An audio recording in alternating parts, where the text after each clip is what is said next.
You ever feel like you constantly like get stuck in prosperity blockages? Like you'll hit a certain level of prosperity and then all of a sudden you don't know how to go beyond that. Or maybe you accumulate prosperity and then all of a sudden you go back down to zero. Prosperity blockages are actually one of the most common ancestral karmic patterns that many of us hold in our DNA.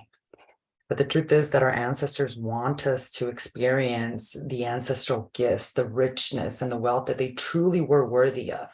It just takes a little bit of inner work from us in this generation to break those karmic patterns of prosperity blockages or any type of poverty or lack consciousness that perhaps your ancestors themselves have gone through. Welcome back, everyone, to today's Kundalini Yoga Wednesday meditation, where I'm really, really honored and excited to share with you all a very powerful meditation that I've integrated myself in my own practice and in my life that has allowed me to really break through some pretty big prosperity blockages. You see, our ancestors, especially if your ancestors went through stages of famine, my grandmother struggled a lot when she was growing up with even having enough food on her table. My mother then, when she was born, she had to work at a very, very young age, including probably at the age of 5, already working in strawberry fields and providing for her family at home. And so when it comes to my generation, those patterns definitely can stick, and they stick in the DNA. Because we have to remember that behavioral epigenetics is about the behaviors that our ancestors practiced or had, especially blockages that they couldn't necessarily break through from. So if there's never been like a millionaire in your family, if there's never been somebody who's hit high levels of prosperity, then perhaps it becomes more difficult for you to do it or for you to even believe it. And prosperity is not just money.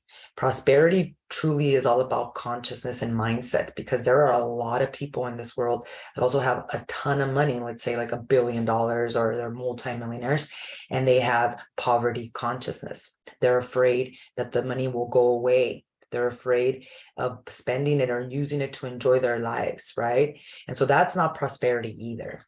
Prosperity and wealth consciousness is about realizing how whole and complete you already are, and realizing how you can use those resources to expand upon your dharmic purpose, which you're here to do in this world.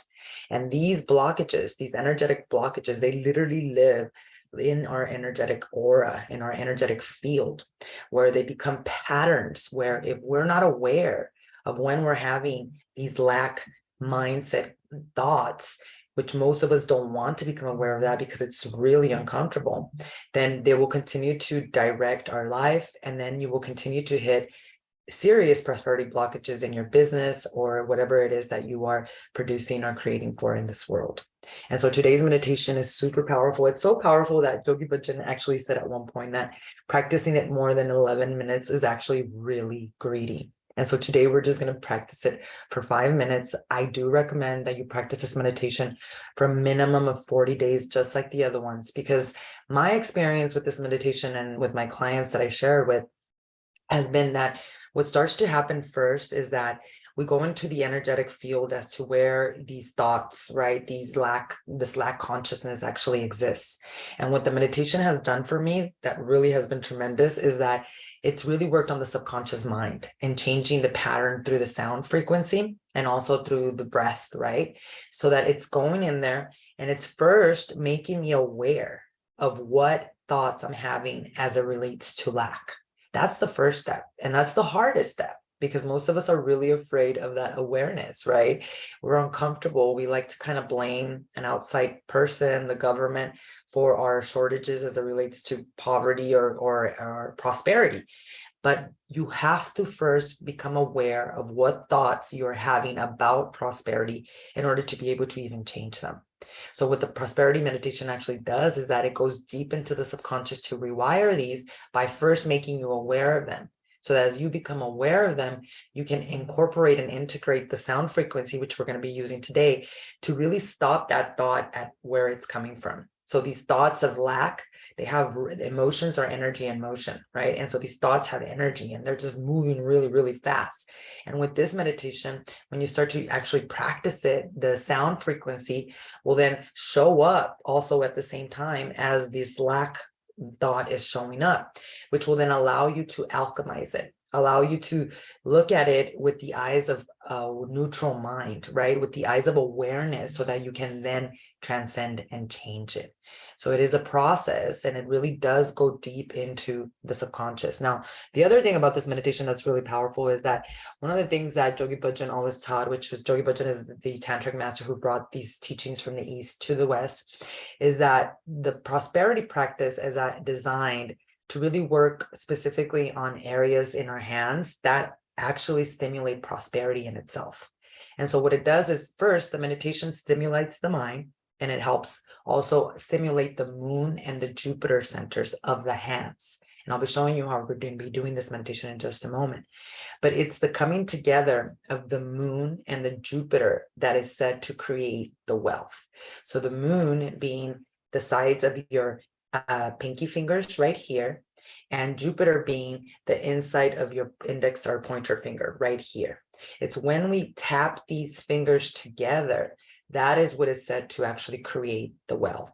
And it works specifically also on the heart and on the mind, so that we can bring those thoughts of the subconscious into awareness and rewrite them, rewire them with the sound frequency. The sound frequency is super important. We're using the sound frequency in this meditation along with the mudra of Had. It's actually spelled H-A-R, but the sound, or the way you repeat it or you chant it, is Had, Had. And Had is literally the sound of creation. It is the sound of creator. And so as to what you're doing is, when you're repeating it and you're chanting, it's amplifying your creative power to actually manifest and to create in the 3D. It opens us up to this expression of the divinity of creating, also not from our ego, but from our aligned dharmic heart.